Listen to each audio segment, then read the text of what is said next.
We are going to review some of the essential elements of the 3 stages of cross-cultural training in this video.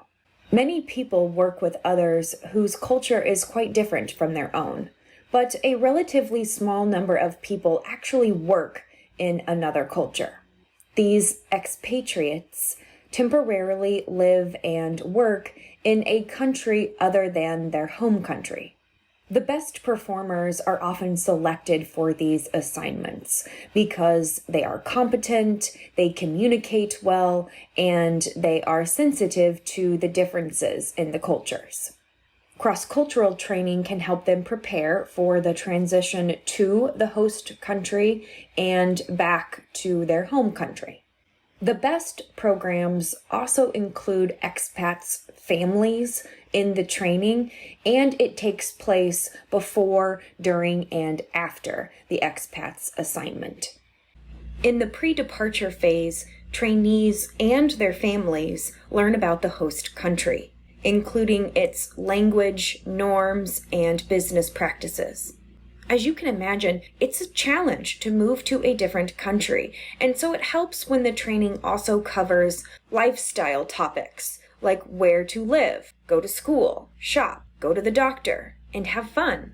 All of this information helps people feel more at ease during the transition.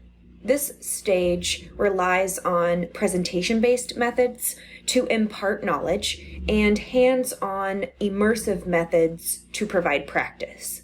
The design of the pre-departure phase depends on a number of variables, including cultural novelty, the degree of similarity between the 2 countries, job novelty, the degree of similarity between the job in the home country and the job in the host country, and the degree of interaction that is required between expats and host country employees.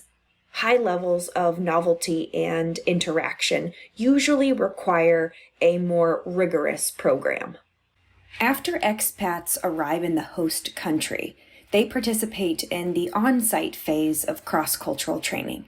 It usually begins with the host or sponsor introducing the expat to their new colleagues. Then they complete a formal orientation before getting settled into their new home. Throughout the first days and weeks of the assignment, expats are mentored by their host country mentors, who guide them, advise them, and serve as a liaison to the host company. During this time, training also seeks to encourage relationship building. Expats tend to be more successful when they have social support in the host country, as well as from within their own families. In fact, some of the greatest obstacles to successful expat assignments lie within the family unit. Some people are concerned about moving away from their families or about potential negative repercussions for their spouse's career. Flexible arrangements can help address some of these concerns. The company can agree to pay for more frequent visits, for example, or design the assignment so it can be done in stages by traveling back and forth between the host country and home country. Once their assignments are completed, expats need to prepare for their return home. Repatriation can be extremely stressful for the expat and their families. Home just doesn't feel quite like home when you've been gone for months or even years.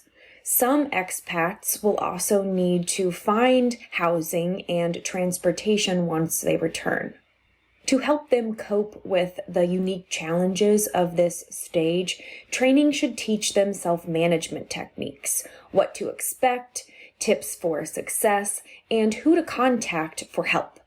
They should also be brought up to date on some of the changes that have occurred in their host country and their parent employer. What has changed and how might it impact them? Managers need to meet with them as soon as possible after they return to check in and find out where they stand in terms of their career plans. How did the experience go? What did they learn? What are they ready for next?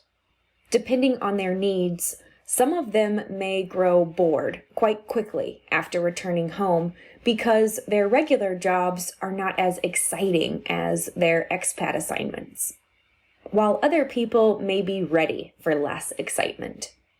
Companies that take knowledge management seriously may ask expats to share their learning experience with the entire organization through webcasts or presentations.